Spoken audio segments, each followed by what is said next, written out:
My dear friend, आज हम हमारी बॉडी का जो सबसे इम्पोर्टेंट पार्ट होता है, जिसे ह्यूमन मेल के लिए मेल रिप्रोडक्टिव सिस्टम और ह्यूमंस के अंदर मेल फीमेल सब आते हैं, तो फीमेल के लिए फीमेल रिप्रोडक्टिव जो सिस्टम होता है वो बहुत ही इम्पोर्टेंट पार्ट होता है। तो आज हम जो ह्यूमन रिप्रोडक्टिव सिस्टम है उसका एक पार्ट देखेंगे, कौन सा, नर जनन अंग। ये क्या होता है, मेल रिप्रोडक्टिव सिस्टम होता है और ये जितने भी मेल होते हैं उनका सबसे इम्पोर्टेंट पार्ट होता है। अगर ये पार्ट नहीं होता, ये हिस्सा नहीं होता, ये अंग अगर नहीं हो तो हमारी ज़िंदगी व्यर्थ है, हम कुछ नहीं कर सकते और हमारा जो वंश है वो आगे नहीं बढ़ सकता इसके अलावा। ठीक है, इसके साथ साथ ही और क्या हो सकता है इससे, ये इसी के काम में नहीं आता, ये हमारा जो बॉडी का अंदर जो एक्स्ट्रा लिक्विड होता है उसको बाहर निकालने के लिए भी काम आता है, जिसे हम क्या बोलते हैं, यूरिन बोलते हैं या टॉयलेट बोलते हैं या मूत्र बोलते हैं। ठीक है, तो आज हम देखेंगे, सबसे पहले क्या देखेंगे कि जो रिप्रोडक्टिव पार्ट जो होता है उसमें सबसे इम्पोर्टेंट पार्ट कौन होता है। तो सबसे इम्पोर्टेंट पार्ट कौन होते हैं, ये वृषण होते हैं, टेस्टिस। जो हमारा रिप्रोडक्टिव सिस्टम होता है, जो हमारा पेनिस होता है, पेनिस के नीचे, हिंदी में जिसे हम सिसन बोलते हैं, उसके नीचे दो गोल गोल अंडे जैसी स्ट्रक्चर होती है जिनको इंग्लिश में टेस्टिस कहा जाता है और शुद्ध हिंदी के अंदर उन्हें क्या कहते हैं, वृषण कहते हैं। इसको अच्छे से इस पिक्चर से हम समझ सकते हैं। तो इसके अंदर क्या होता है, ये सबसे इम्पोर्टेंट पार्ट है। सबसे इम्पोर्टेंट पार्ट क्यों है, क्योंकि इस में से ही क्या बनते हैं, स्पर्म बन के जाते हैं। स्पर्म जिन्हें हम शुक्राणु कहते हैं, वो स्पर्म बनता है। इन शुक्राणुओं की वजह से ही एक नए जीवन का निर्माण होता है।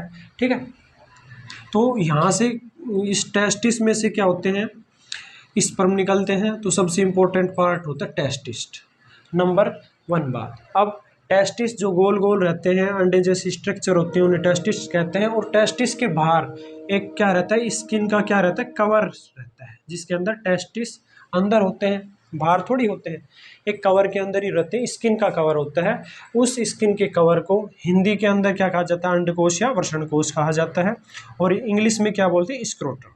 ठीक है, नंबर 1 बात। इसके बाद क्या आता है, इसके बाद आता है कि ये जो टेस्टिस हैं ये स्पर्म को भेजते हैं, कहाँ पर भेजते हैं और ये किससे जाते हैं। तो ये एक पाइप नली होती है, देखो ये पाइप नली जैसी स्ट्रक्चर है, यहाँ से दिख रही है और यहाँ पर भी है, ये जा रही है।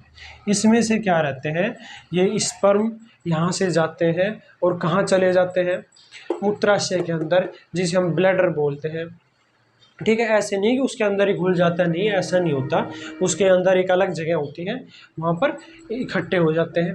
ठीक है, उनको जो ले जाने का काम करती है, ट्रांसपोर्टेशन का जो काम करती है।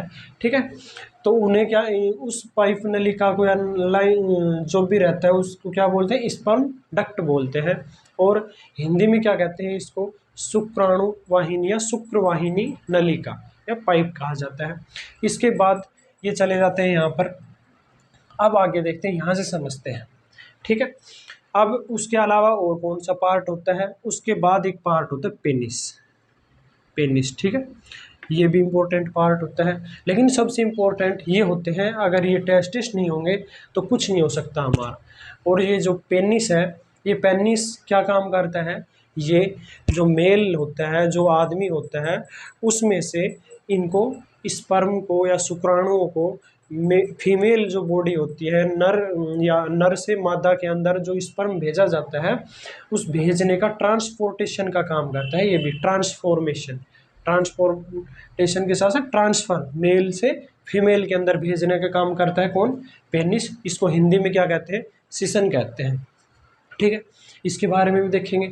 और उसके अलावा ये तो आ गए स्पर्म डक्ट होते हैं, और इसे क्या बोलते हैं, ब्लैडर, जहाँ पर टॉयलेट इकट्ठा होता है वो। अब उसके बाद में आती है, ये देखो प्रोस्टेट ग्लैंड। ये जो प्रोस्टेट ग्लैंड होती है, ये क्या करती है, ये एक लिक्विड निकालती है और कुछ काम नहीं होता। यहाँ से टेस्टिस में से क्या आते हैं, स्पर्म आते हैं, और यहाँ पर ये जो प्रोस्टेट ग्लैंड होती है, ग्रंथि होती है, इसके अंदर एक लिक्विड निकलता है। इस लिक्विड से क्या होता है, इस लिक्विड के अंदर स्पर्म मिल जाते हैं, और उनके मिलने से स्पर्म को यहाँ से उस बॉडी से बाहर निकलने के लिए पेनिस के थ्रू क्या होती है, उनकी स्पीड बढ़ती है। इस लिक्विड से चिकना चिकना रहता है, इसलिए उनकी स्पीड बढ़ जाती है लिक्विड के अंदर, ठीक है। और उसके नीचे ही देखो ये दो एक क्या रहता है, एक ग्लैंड होती है जिसका नाम क्या रहता है, कोपर्स ग्लैंड। ये दो होती हैं, इसलिए इनको पीछे कोपर्स लगाया गया है। और ग्लैंड है, पेयर होता है ये क्या करता है, ये इसमें से एक बेस निकलता है, क्षार जिसे, और वो इसलिए निकलता है, वो क्षार रहता है वो स्पर्म और इसमें से जो प्रोस्टेट ग्लैंड में से जो लिक्विड निकलता है उसमें से मिल जाता है। इसलिए मिलता है क्योंकि जो ये रास्ता होता है ना, ठीक है, जहाँ से, जिसे हम क्या बोलते हैं, मूत्र मार्ग भी बोलते हैं, ठीक, पेनिस के अंदर होता है। या और क्या बोलते हैं इसको इंग्लिश के अंदर, इसको इंग्लिश में बोलते हैं यूरेथ्रा। इसके थ्रू टॉयलेट होता है, वो बाहर निकलता है। इसमें क्या रहता है, एसिडिक रास्ता होता है, एसिड वाला। एसिड क्या रहता है, वो अगर वो एसिड रहेगा तो ये टेस्टिस के अंदर से जो स्पर्म निकलते हैं वो ख़त्म हो सकते हैं, ठीक है, वहीं के वहीं मर सकते हैं। उससे बचने के लिए जो कोपर्स ग्लैंड होती है, इसमें से लिक्विड निकलता है जो इसका जो एसिडिक मीडियम है उसको ख़त्म कर देता है। इससे क्या रहता है, ख़त्म करने से स्पर्म की क्या रहती है, लाइफ टाइम या उनका जीवन चक्र एकदम जितना होना चाहिए उतना ही रहता है। तो ये तो थे इनके बेसिक सारी चीज़ें बता दी है।